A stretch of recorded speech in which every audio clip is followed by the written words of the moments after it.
Mid রেঞ্জে স্যামসাংয়ের আরও একটা নতুন খেলোয়াড় খুব শীঘ্রই গ্লোবালি লঞ্চ করা হবে, যার মডেল গ্যালাক্সি M55 এবং এই ফোনটা অলরেডি ব্রাজিলের মার্কেটে প্রি বুকিংও শুরু হয়ে গেছে। সো আজকের ভিডিওতে জানাবো ফোনটাতে কি কি স্পেসিফিকেশন থাকছে, কি দামে আসবে, সে সাথে বাংলাদেশেও কি দামে পাবেন, সবকিছুই বিস্তারিত জানাবো আজকের এই ভিডিওতে। প্রথমেই ডিজাইন দিয়ে শুরু করা যাক। এই ফোনটার ডিজাইন মোটামুটি গ্যালাক্সি A55 যে ফোনটা আছে ওইটার মতোই সিমিলার ডিজাইন হবে।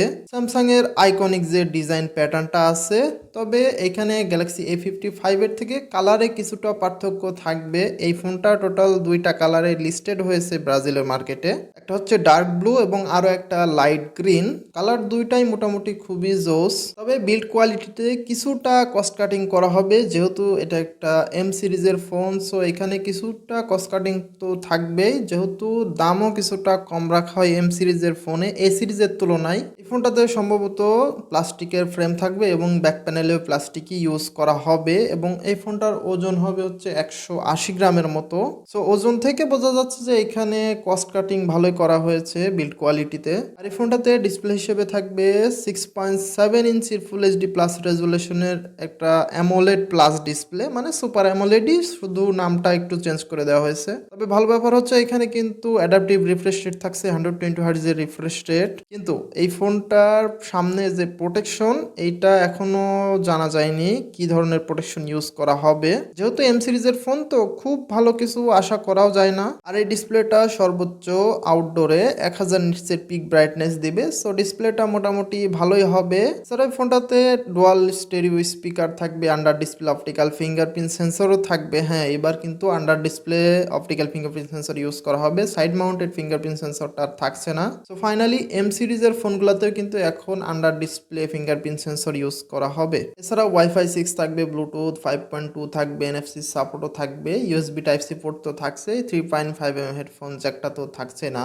ফোনটাতে ক্যামেরা হিসেবে থাকবে পেছনে 3টা ক্যামেরা সেটআপ, যার মেন ক্যামেরা 50 মেগাপিক্সেলের, সে সাথে ওআইএস তো থাকছেই মেন ক্যামেরাতে, এবং আরো একটা 8 মেগাপিক্সেলের আলট্রা ওয়াইড অ্যাঙ্গেল লেন্স থাকছে, সে সাথে একটা 2 মেগাপিক্সেলের ম্যাক্রো সেন্সর থাকছে, যেটা ইউজলেস, খুব একটা কাজে আসে না। তবে সামনে সেলফি ক্যামেরা হিসেবে কিন্তু 50 মেগাপিক্সেলের সেন্সর ইউজ করা হয়েছে। সো সেলফিতে মোটামুটি ভালো একটা ইমপ্রুভমেন্ট থাকছে। সো ওভারঅল ক্যামেরাতে কিন্তু বেশ ভালোই কাজ করা হয়েছে। প্রসেসরেও মোটামুটি ভালো একটা চিপসেট ইউজ করা হয়েছে, এখানে স্ন্যাপড্রাগনের 7 Gen 1 চিপসেটটা ইউজ করা হয়েছে। তবে স্ন্যাপড্রাগনের প্রসেসর শুনে তো উৎফুল্ল হওয়ার কিছু নেই। এই ফোনটা যেই প্রাইস পয়েন্টে আসবে সেই প্রাইস পয়েন্ট হিসাব করলে কিন্তু স্ন্যাপড্রাগনের 7 Gen 1টা একটু ওভার প্রাইস হয়ে যায়। তবে তারা যে এক্সিনোস ঢালাভাবে ইউজ করে তাদের ফোনে, সেইগুলোর থেকে মোটামুটি একটু ভালো বলা যায়। সফটওয়্যার হিসেবে out of the box Android 14 দিয়ে লঞ্চ করা হবে, ওয়ান ইউআই 6.1 এর সাথেই আসবে, এবং এই ফোনটাতে কিন্তু 4 বছরের মেজর অ্যান্ড্রয়েড আপডেট সহ 5 বছরের সিকিউরিটি আপডেটও পাবেন। তো সফটওয়্যার আপডেট নিয়ে কোনো রকম কমপ্লেন থাকছে না, এখানে ভালো রকম একটা সফটওয়্যার সাপোর্ট পাওয়া যাবে। আর এই ফোনটাতে ব্যাটারি হিসেবে ইউজ করা হয়েছে 5000 mAh এর ব্যাটারি এবং 45 ওয়াটের চার্জিং সাপোর্ট। চার্জারটা তো অবশ্যই বক্সের মধ্যে পাবেন না, আলাদা কিনতে হবে। তবে স্যামসাং ক্লেম করছে এই ফোনটা 30 মিনিটে 0 থেকে 70% চার্জ হয়ে যাবে যদি আপনারা 45 ওয়াটের চার্জার ইউজ করেন। এখন যদি দামের কথা বলি, এই ফোনটা ব্রাজিলে প্রি অর্ডার নেওয়া হচ্ছে 2999 রিয়ালে, যেটা বাংলা টাকায় ডিরেক্ট কনভার্ট করলে 65,700 টাকার মতো আসে। তবে দাম শুনে এখনই ঘাবড়ানোর কিছু নাই, এই ফোনটা যখন ইন্ডিয়াতে আসবে তখন কিন্তু এটার দাম অনেকটাই কমে যাবে, মানে গ্লোবালি এটা অনেক কম দামে লঞ্চ করা হবে।